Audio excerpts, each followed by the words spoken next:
Hola, ¿qué tal? ¿Cómo están? ¿Qué andan leyendo? Espero que estén muy bien, que estén leyendo muy buenos libros. Para mí es un gusto estar grabando otro video más. En realidad hace como un mes que no grabo video y tengo pues rato intentando sacar el espacio pero es un poco complicado. Sin embargo, aquí estamos. Como dice en el video, vamos a hablar un poco acerca del murmullo de las abejas. Este video es más que todo para poder incitar a las personas que lo vean a que lean este libro. Es un libro de Sofía Segovia. Voy a dejarles un clipcito acá sobre quién es ella antes de que entonces hablemos de su obra más famosa. Sofía Segovia es una mujer escritora nacida en Monterrey, México, que estudió comunicación en la Universidad de Monterrey, primeramente creyendo que sería periodista. Sin embargo, descubrió que lo suyo era contar historias construidas desde la nada, para dar voz y dimensión a diferentes personajes. Según la Universidad de Monterrey, se describe a sí misma como una mujer un poco tímida. Yo no tenía voz, y si la tenía, se esfumaba enfrente de los micrófonos y se me esfumaban las ideas. Pero se dio cuenta que al relatar, al escribir, al describir y al dialogar en medio de las letras escritas, ahí podía encontrar su esencia. En el año 2003 terminó su primera novela bajo el título Noches de Huracán, pero fue hasta el año 2010 que el Consejo para la Cultura y las Artes de Nuevo León decidió publicarla. Su segunda novela, El murmullo de las abejas, le otorgó reconocimiento nacional e internacional. La novela, publicada en el sello Lumen, se publicó en todos los países de habla hispana y Estados Unidos. Es una historia que ha cautivado a quienes tienen la suficiente sensibilidad como para adentrarse en una historia hecha para excitar nuestros cinco sentidos. Ok, entonces después de conocer un poco a la escritora, porque siempre es importante, y hago acá un paréntesis, creo que sí es importante que conozcamos un poco del trasfondo, de quién es, qué estudió, qué hizo, del escritor, del libro que vamos a leer, del escritor o escritora. Esto porque a veces sí nos genera una percepción sobre qué nos vamos a encontrar, sobre qué esencia tiene, ¿verdad? Entonces es bonito también conocer un poco qué hay de fondo. Este libro lo leí hace ya un buen ratito, hace un par de meses, por ahí, unos 3 meses. Lo leí porque en el club de libro en el que estoy fue el libro para uno de estos meses del año. No preciso ahorita directamente cuál mes era, pero sí fue creo que fue para el mes de julio. Y en realidad fue toda una sorpresa porque yo realmente no tenía expectativas. Primero que nada porque no conocía nada sobre la obra de Sofía Segovia y además porque al leer la sinopsis no me terminaba de plantear exactamente qué me iba a encontrar. Pues sí, Revolución Mexicana, pues sí, un poco de magia, un poco de eh, como de un ambiente como muy pueblerino, pero no hay mucho. En la sinopsis pues nos deja muchas cosas a la imaginación, pero no es como cuando sabemos que un libro va a tratar de guerra o de un mundo fantástico o es terror. Entonces en ese sentido no tenía tantas expectativas, solamente quería ver, bueno, aquí qué. Entonces, cuando ya conozco a Simonopio, cuando conozco a la familia Morales, cuando conozco a Espiricueta, es ahí donde digo, ok, hay un buen desarrollo de personajes, entonces en el libro nos vamos a encontrar que hay una voz activa casi que para cada personaje. Entonces creo que esto enriquece mucho la percepción que tenemos de lo que piensan, sienten y razonan los personajes. En la historia inicia con que la nana, ¿verdad? O una señora, vamos a imaginarnos como la abuelita Coco, una señora como tal que no sabemos ni por qué vive tantísimos años. Hago un paréntesis ahí, aunque el libro está categorizado, si no me equivoco, como novela histórica, es full realismo mágico, o al menos desde mi parte me parece full realismo mágico. Entonces hay como gente como que si nos ponemos como a hacer unos tres, si nos ponemos a sacar cuentas, es mucha cantidad de años la que está viviendo, además de que obviamente suceden muchas cosas irreales. Cierro paréntesis y vuelvo. Esta mujer se encuentra con la sensación de que tiene que caminar en el bosque, tiene que adentrarse un poco porque como si algo la llamara, y de pronto a otro todos creen que se murió. Busca un ataúd y todo porque bueno, no aparece la señora. Y cuando aparece de nuevo, porque no se murió, aparece de un lado cargando a un bebé con una deformidad en el rostro y al otro lado un panal de abejas. Esa deformidad que dicen, que unos dicen que es del diablo, otros dicen que es una malformación, otros dicen que no hay que acercarse, y esto que genera rechazo es por una diferencia que hay en esta persona. El libro de cierta manera intenta reflejar los vicios, por así decirlo, o los estigmas sociales más bien que existen cuando vemos que una persona sale como de esta cajita normativa en la que lo que es así es normal, lo que sí no, pues sabemos que a lo largo de la historia lo que ha sido diferente ha sido o satanizado, o ha sido discriminado, o ha sido no incluido, por así decirlo, en ciertos estándares. Lo que nos da a entender el libro es que la malformación que tiene Simonopio, que es el niño al que encuentra, está en sus labios. Nos da a entender que es una persona que tiene labio leporino o labio paladar hendido, ¿verdad? Lo pinta de una manera en la que no es que precisamente lo hace ver como algo malo, ¿verdad? No es como que la escritora lo hace ver como algo malo, sino que demuestra cómo la gente, bajo el halo de la ignorancia, señala como algo negativo una diferencia de ese tipo, por ejemplo, en un niño. Entonces hay una persona ahí que es full ignorante, voy a decirlo ignorante por no decir otra cosa, es la persona que peor me cae de todo el libro, que es Espiricueta, es el apellido del hombre que me cae muy mal.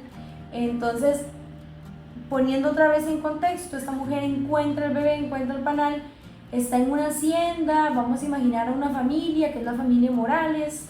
En esta familia pues está el papá, la mamá, hay 2 hijas y bueno, al inicio hay 2 hijas y aparece Simonopio, que claramente por ser un niño, por no entender de dónde procede, solamente lo encontramos, lo adoptan. Entonces él crece con ellos, pero a la vez que va creciendo como tal, nunca se separa de las abejas. Entonces también vemos ahí entonces el realismo mágico de que hay un simbolismo muy fuerte y alegorías muy importantes sobre el acompañamiento de estas abejas, la manera en la que las abejas se comportan con Simonopio y con las demás personas, la forma en la que Simonopio se comporta, ¿verdad? Y esta familia pues tiene como su giro de negocio, ¿verdad?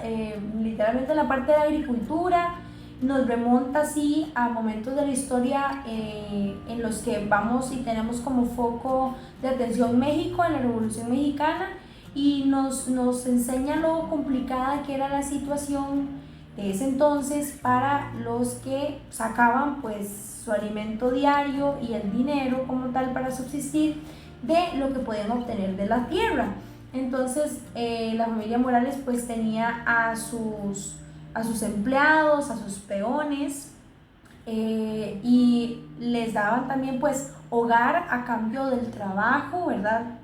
Llega cierta crisis por esto mismo de la revolución y porque lo que no se mueve se apelota, entonces ya había que hacer como una reformulación de que estoy produciendo, entonces pasan a producir naranjas.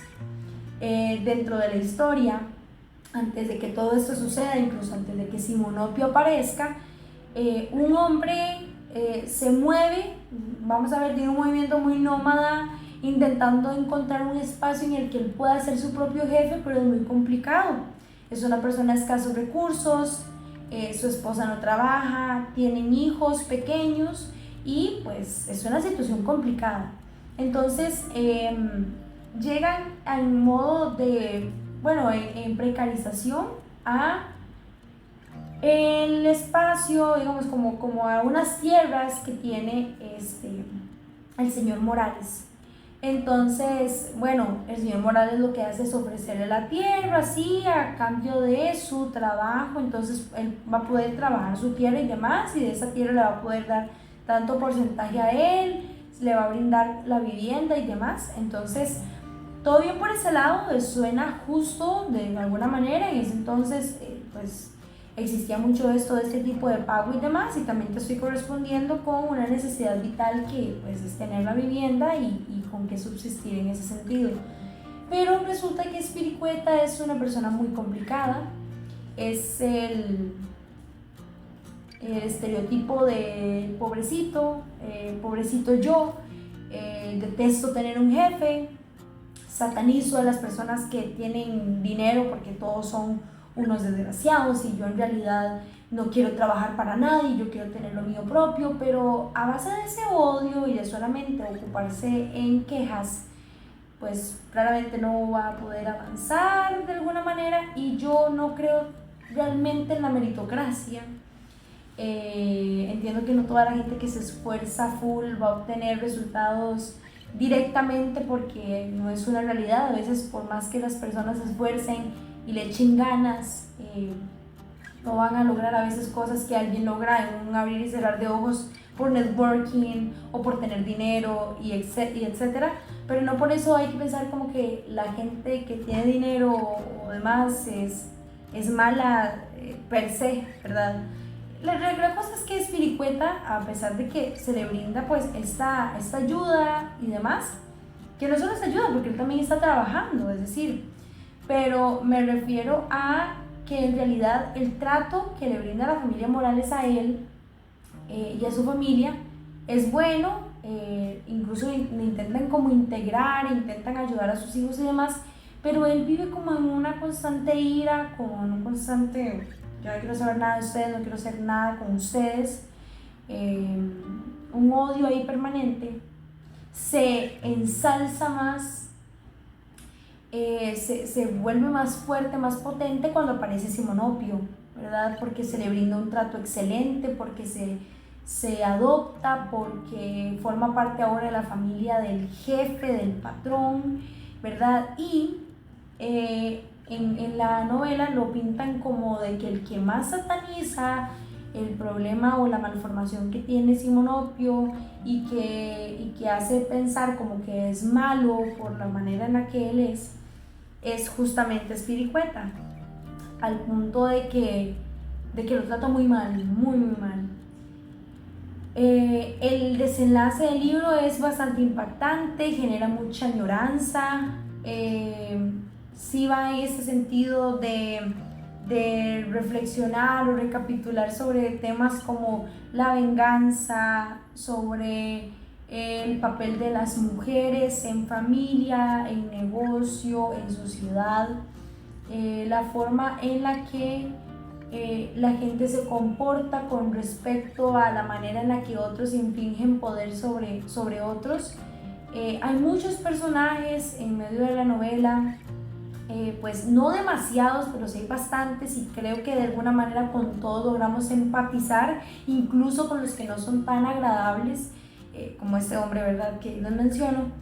Pero es una novela que vale muchísimo la pena leer. De principio a fin hay un ambiente bastante nostálgico. Es un libro que provoca como una añoranza, deja una sensación muy bonita. Creo que la forma en la que Segovia describe sensaciones, olores, incluso formas en las que se sienten las cosas, provoca como poder sentir, como poder ir más allá de la plena sensación de que estoy leyendo algo, sino como de que yo lo estoy viviendo con el personaje o lo estoy viviendo con la ambientación que están montando. Hay partes muy tristes, eso sí, se van a topar con partes muy tristes. Si son personas sensibles como yo, probablemente lloren. Una parte en la que casi lo dejo botado por una situación muy fuerte que se da, porque sí, hay un asesinato inicial, por así decirlo, pues no inicial, pero hay uno primeramente que es muy abrupto. Ya luego hay otros, pero el primero que pues sale, que es terrible, que es hacia una mujer. No quiero dar como más detalle para no hacer spoiler. Es terrible y comienza a generar una sensibilización sobre que esto es horrible, y todavía le falta bastante al libro y no pinta bonito. Entonces, si es de esos libros que te generan esa tensión, pero creo que sí es un libro que vale la pena leer por la forma en la que nos identificamos con los personajes, por la forma en la que sentimos la historia, porque es uno de esos libros que no es tan llano, es decir, sí hay como que poder desmenuzar un poco la historia y la forma en la que lo cuentan como para poder sentir más incluso, porque hay mucho símbolo, y yo realmente los invito a leerlo. Me parece que sí es un libro como que exalta mucho esta figura latinoamericana, ¿verdad? Como de la figura latinoamericana, digo, en la expresión como tal, en la parte del pueblo, como de la forma en la que se relacionaba la gente por allá en 1800 y tal, respecto también como al trabajo de campo y así, de cómo se vivía en tal tiempo en Latinoamérica. Entonces también es como agarrar y abrir una ventanita hacia el pasado y ver tal vez cómo eran relaciones personales y pues de trabajo en ese entonces. Es un libro que me gustó mucho, y creo que es un libro que está muy bien para pasar bien el rato. Se los mostraría, yo dejo como la imagen como acá, pero lo leí sí en físico, pero porque me lo prestó una amiga, que si Vicky ve este video, muchísimas gracias por prestarme el libro, por prestarme ya, bueno, Vicky me ha prestado varios libros en ya como 2 ocasiones, no, para ver qué, varios libros no, me ha prestado libros, creo que 2 veces, 2, 3 veces, y para mí prestar libros es horrible, entonces creo que le agradezco mucho por sí prestarme libros, tenerme esa confianza para hacerlo. Y nada, que este libro sí, que este video, perdón, sirva como una antesala para que se puedan investigar muchísimo más sobre este libro, y que se embarquen en esa travesía de conocer a Simonopio, de conocer a Nana Reja, de conocer a Lupita, de conocer a Beatriz, que creo que es mi personaje favorito. Entonces nada, espero poder grabar un poco más de videos pronto y muchísimas gracias por estar aquí. Les mando muchos besos y que sean muchos más libros de lo que resta de este año.